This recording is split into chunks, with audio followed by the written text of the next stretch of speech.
Hi, my name is Zachary Cueva. I'm a firefighter at Scott Air Force Base. Today, I will discuss the importance of communication among emergency services personnel. Jobs such as firefighters, law enforcement, and medics all require effective verbal communication to obtain patient information, interact with medical facilities, and contact other agencies. When the job is to be first on the emergency scene, communication is critical.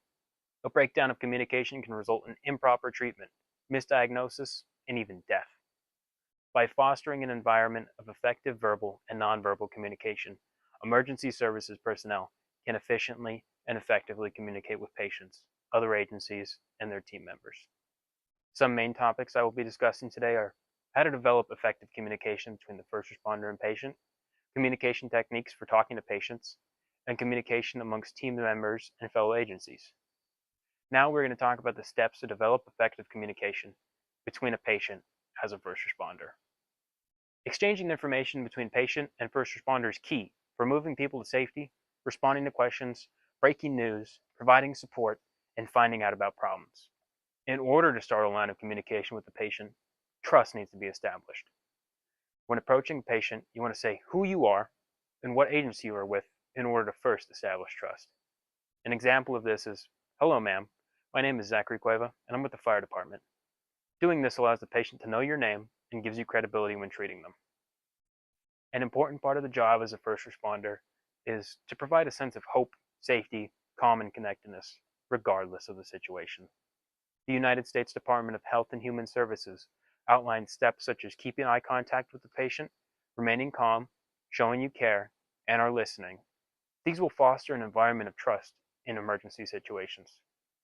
Looking the person in the eye creates a nonverbal connection, allowing them to build trust and focus. By remaining calm, first responders reduce the anxiety and feelings of distress and fear in an emergency. Research by the Administration for Strategic Preparedness and Response suggests people want you to know you care before they care about what you know, and their impression of you is made within the first 9 to 30 seconds. By listening, showing care, and having empathy, compassion is built, trust has been established, and further communication can take place. We are now going to talk about some techniques to communicate with patients after making first contact. Some techniques to use when talking to patients are open-ended questions and voice modulation, while avoiding closed-ended questions and medical jargon. According to the Illinois State Board of Education, open-ended questions are questions phrased to promote dialogue and a detailed response from the patient. For example, questions such as, "What brings me here today?" and "You're grabbing your leg. Can you tell me what's going on there?" Ask the patient to think and reflect about their opinions and feelings, starting an effective conversation between the first responder and patient. Emergency services personnel should avoid asking closed-ended questions. These are questions that elicit short or one-word responses.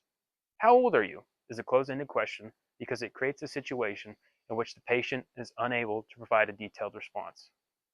Closed-ended questions can be useful in certain situations, such as those where a patient is having active chest pain or shortness of breath, thus unable to provide a detailed response. When talking to a patient, we want to avoid using jargon, which is technical words and phrases used by a profession that may be difficult for others to understand.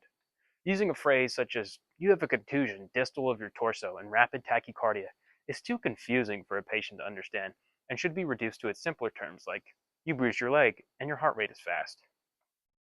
Lastly, first responders need to be aware of their voice modulation, or volume, and quality of voice. Being aware of the quality of voice tone, pace, and volume is crucial when in an emergency situation. If a person is visually impaired, raising the volume of voice is not appropriate. And if a patient has trouble hearing, shouting is not the correct response.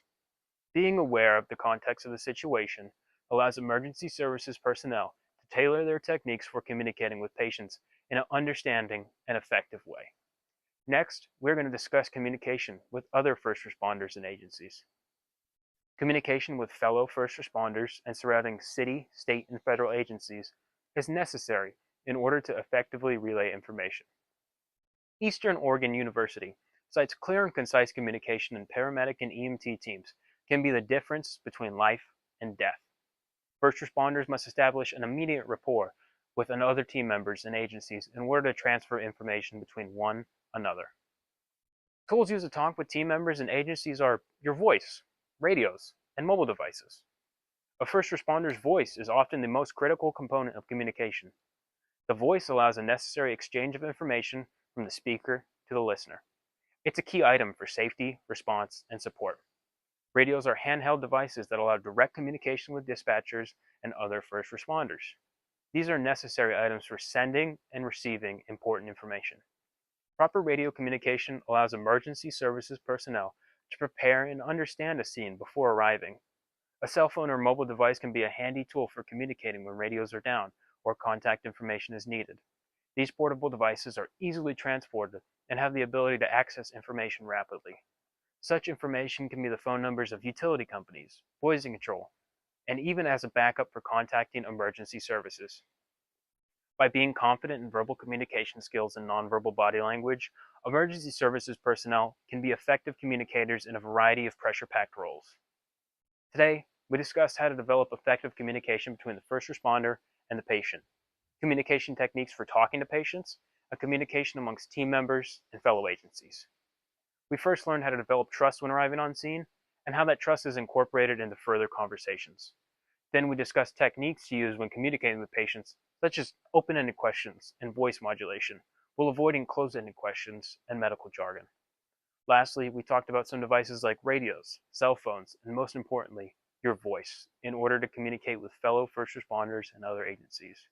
Overall, we learned communication is paramount to first responders.